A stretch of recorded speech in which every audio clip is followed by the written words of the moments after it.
Hello, everyone, and welcome to the Great Talks podcast. I'm Danny, and today I'll talk to Patricia Wolf, the founder of Meds and Foods for Kids in Haiti. If you haven't heard about it yet, the MFK, Meds Foods for Kids, is a social enterprise working in Haiti to produce the World Health Organization gold standard treatment for childhood malnutrition. Pay attention to that. That's important information. But before we begin, let me just give a quick reminder to those listening that haven't done it yet. If you're new here, also remember to subscribe on YouTube or on your podcast app. Hi, Patricia. Welcome to Great Talks. Oh, thank you for having me. It's lovely to be here. Our pleasure, honestly. And I think it's important for us to always begin understanding a bit of the context. And you're a doctor. You had your chance to work on Haiti. And I think you're the best person right now to tell us what was the situation you encountered when you got there and how it is right now. Yeah. So in my first visit to Haiti was in 1988. And in the previous year, there had been 5 coups. And there was a lot of violence, and there was a lot of poverty and food insecurity, and I would say almost zero medical care. So we went with a group from St. Louis, Missouri, to visit Mother Teresa's Home for Dying Children and Mother Teresa's Home for Dying Adults in Port-au-Prince, the capital. But they were dying for lack of really ordinary things like IV fluids, amoxicillin, malaria medication, just simple things. And Mother Teresa's sisters were really comforting them as they died, to me, needlessly, right? So for a physician to be in a situation where there's no stuff, there's no medications, there's no equipment, it doesn't matter what you know, because you need things to be able to intervene. So that was very profoundly upsetting to me. And then part of that same trip, we went up the mountain a whole day, and we had people who had never seen a doctor walk all night to see us. So the next morning there was 300 people there to be seen, and they had really serious problems. We had a couple of horses and donkeys that we brought medications up the mountain with, but they weren't nearly enough, and they weren't really appropriate because many of these people needed operations. They needed a hospital. They needed 10 years of medication. It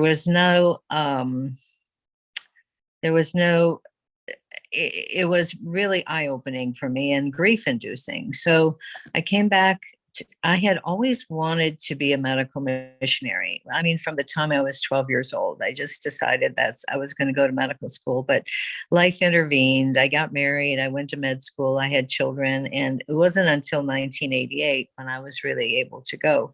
But I determined that this really was my calling. And so I began to go back to Haiti 1 week a year, 2 weeks a year, 3 weeks a year, 4 weeks a year, to work in a village clinic, and where we saw anthrax, we saw malnutrition, we saw terrible dehydration and diarrhea, we saw dengue, we saw malaria, we saw all kinds of things that you don't see in pediatrics in the United States. And sometimes we even had medication for them. But the underlying problem for the children was that they were malnourished, and therefore they were frequently sick or sicker, or died of whatever their illness was, because their underlying illness of malnutrition made them immune suppressed. And there was no treatment for malnutrition in the whole country. And there wasn't even a protocol for treatment for malnutrition. So it was something that I could do because I was a colleague of Dr. Mark Maneri, who is one of the creators of ready-to-use therapeutic food, otherwise known as Plumpy Nut, in the world. It's peanuts, powdered milk, sugar, oil, vitamins, and minerals. And he gave me the recipe. Dr. Mark Maneri, my colleague at Washington University in pediatrics, was one of the originators of this recipe, which subsequently became the World Health Organization's gold standard for treatment of malnutrition in the world. So this recipe, peanuts, powdered milk, sugar, oil, vitamins, and minerals, replaced what had been for 50 years powdered milk, sugar, oil, and vitamins and minerals, which were never available, requiring a nurse, requiring a hospital, requiring refrigeration and electricity, which seldom was available in the places with the malnourished children. Consequently, if people brought their child to the hospital for malnutrition in these in the most poverty-stricken countries in the world, there was a 25% chance that they would die, a 50% chance that they would be no change after 1 month, and 25% chance that they would be cured. But that's after a month of being in the hospital, which is never free. All the opportunity costs, you couldn't plant, you couldn't harvest, you couldn't sell things, all the ways that poor people make $1 a day, right? Plus neglecting your other children for a month because you have to be there at the hospital, meaning that their other children are probably now malnourished at the end of the month, when you either have a child who died or a child who's no better 75% of the time, So this whole concept needed a new approach. And this new approach was outpatient therapy with peanuts, powdered milk, sugar, oil, all kind of like Reese's Pieces, which is American candy. Tastes just like that, but it's supplemented. And because it was outpatient and it was easy to administer 2 or 3 or 5 packets of this every day to the child, and the parents didn't have barriers to bringing the child, because the child came once and would come back in a week or two and come back in a week or two and come back in a week or two. It was much more successful, and the outcomes were very close to 90%, 88 to 92% cures after 6 to 8 weeks, which was just incredible. So this was in the late 1990s.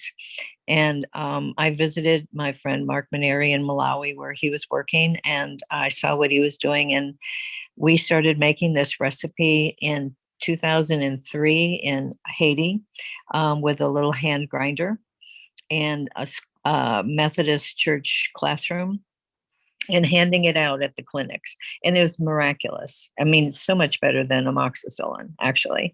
And it took until 2007 because the wheels of the World Health Organization moved slowly, for the World Health Organization to declare this particular recipe the gold standard now, to replace the 50-year-old recipe for the treatment of malnutrition in the world. And since that time, in Haiti, we had, 5 people. We got a international Rotary grant. I'm sure your listeners know what that is, for $11,700. And what that did was that treated 100 children. It bought a little hand grinder, and it employed 5 Haitians to grind this stuff and put it in a like recycled yogurt cup to deliver it to the families. And since then, we've moved 6 times, and we did a big capital campaign to build a factory in 2012. And we have been able to save the lives of over 560,000 children all over the world, in 16 different countries. Plus, we employ 88 Haitians. Became clear to us that really the underlying cause of malnutrition is that the parents have no money. Well, the parents have no money because they don't have a job, and there aren't jobs, and people aren't investing in Haiti in the way that they could, or they should. And handouts, of course, just require more handouts, right?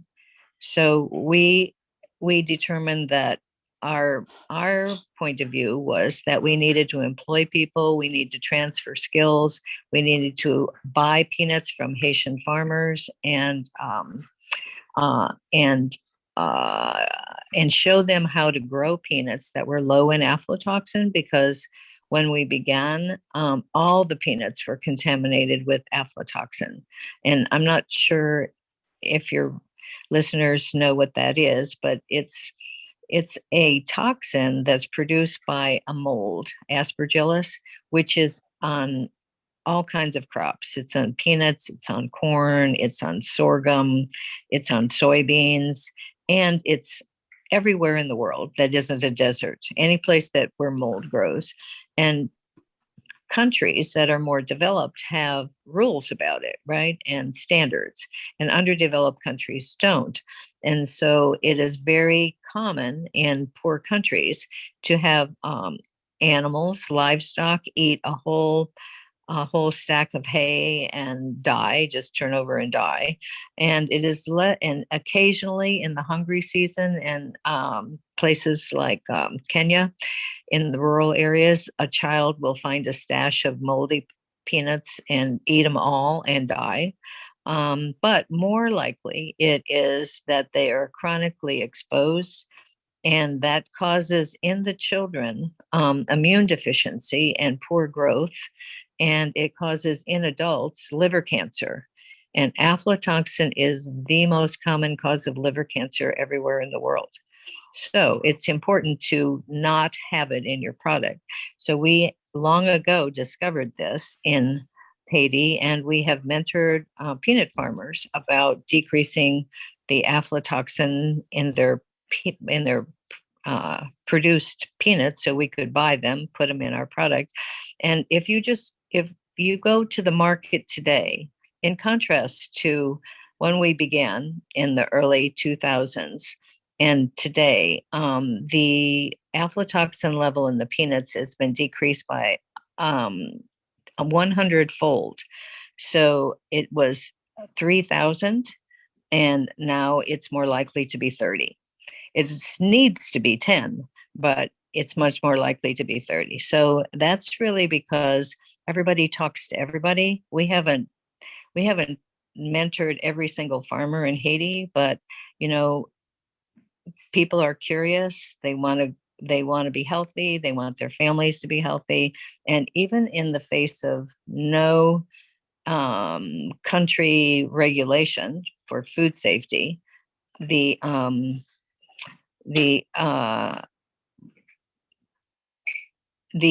aflatoxin that the population is exposed to has decreased by 100-fold. So there's lots of side benefits to being in a country like Haiti for a long time, and not only employment, mentorship, public safety, and health and improved health, but we're also now doing a solar installation to change from diesel fuel to solar, and that will make a big difference to everyone in terms of the cost of production of this product, and also the pollution that we put in the air.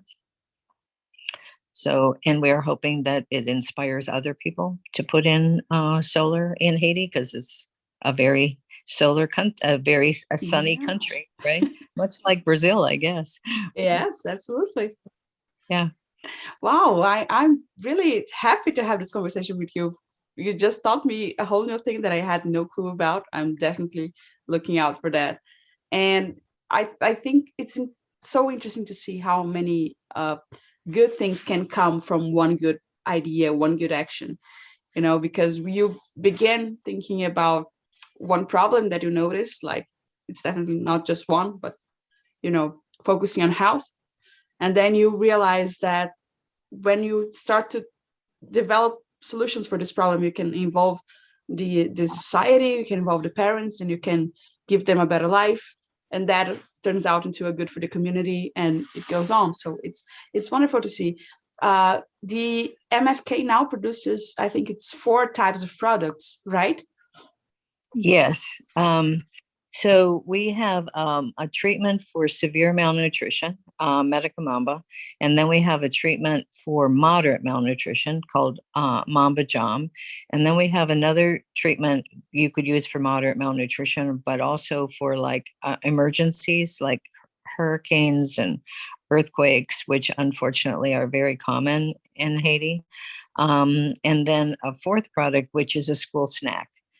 We did a study about 10 years ago about for checking the school children for anemia, and we discovered that 70% of the school children were anemic. And so we designed a product very specifically for them and for the what they were most likely to be deficient in their diet. And we began to fundraise in the United States to give this away. But very soon we got the attention and the interest of many, many missionaries in Haiti who have schools. And so this has become a very popular product that we are able to sell at cost to missionaries and to the government of Haiti in order to sustain our operation. So as you know, I mean, social enterprises need to be sustainable, right?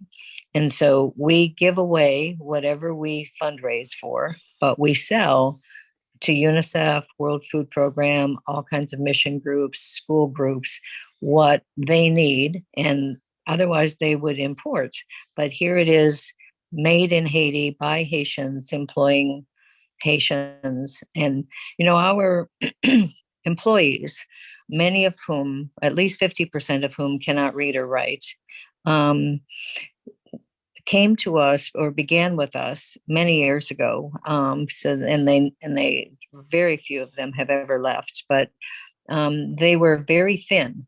And we started out with cast off scrub suits as from the hospitals in St. Louis as our uniforms, our factory uniforms. And they all wore small. Even if they were tall, they were, skinny as a rail. Now nobody wears a small. Everyone wears a medium or a large. They're not obese, but they are healthy. And no one at the beginning had a motorcycle or a car, and many of them really had falling down houses or no houses at all. And now there's about 20 motorcycles outside our factory. There's like 6 people who have cars. Everyone has a house. Everyone's kid is in school and is paying tuition for that school. And so the lives of those 88 employees have been changed dramatically. And the money that we have poured into the community in order to buy things has actually improved the economy locally dramatically. So again, as you said, there's staying someplace and really investing in the community, staying a long time and really investing in the community and in education and in promoting people and in improvements in the factory. A few years ago, we increased our production possibility by 4 times by renovations in the factory. So we feel like we really have made a difference in the lives of not only the malnourished children, not only the pregnant women that we supplement, not only the school children that we feed, but also in the lives of all of these employees and the farmers. That's for sure. I haven't met them, but I'm pretty sure of that. And sadly, my last question for you today is: what are the best way for people to help you out, keep going this work? Well, we always need donations because the main mission of MFK is to find and treat malnourished children. right? And with the pandemic and all of the insecurity problems in Haiti, malnutrition, which in the last 20 years decreased by 50%, has doubled again in these last couple years. So we really need donations in order to make our own product, buy it from ourselves, and distribute it to the children, pregnant women, and school children who are malnourished in Haiti. So we would encourage anyone to go to www.mfkhaiti.org and donate, push the donate button, and help us help the Haitians. Partner with us as we partner with them. Yeah, everyone, I just checked the website and it's awesome. It's super easy to donate, and you can find loads more of information in there if you're interested. Thank you so much, Patricia, for talking to us. I loved it. It was a great talk. Thank you so much, Danielle. I really appreciate it. And for everyone listening as well, thank you for staying here with us once again. And remember to tell the algorithm that this is an important conversation. Subscribe, like this episode, and then we spread the word about the work and the importance of the meds and foods for kids in Haiti. Bye, and see you at the next episode.